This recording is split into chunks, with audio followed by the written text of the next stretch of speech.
হায় রে কপাল আমার, লবণ আনতে পাঠালাম সেই সকালে, এখনো আসার নাম নেই। তরকারিটা বুঝে আজ আর হবে না। আরে বউজানি কি আনতে কইলো?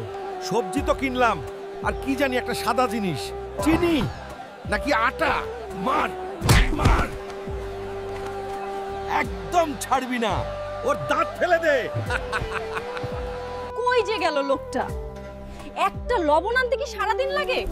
আজ ওর কপালে সত্যি সত্যি দুঃখ আছে। এই তো জিতে গেছি, তোরা সবাই হেরে গেলি। আমি এই গ্রামের সেরা মার্বেল খেলোয়াড়। এই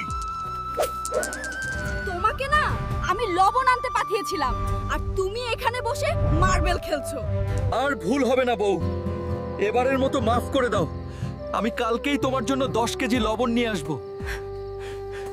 লবণের জন্য আমি রাগ করিনি, তুমি আমার কথা ভুলে গিয়েছিলে, তাই আমার কষ্ট লেগেছে, বুঝেছো?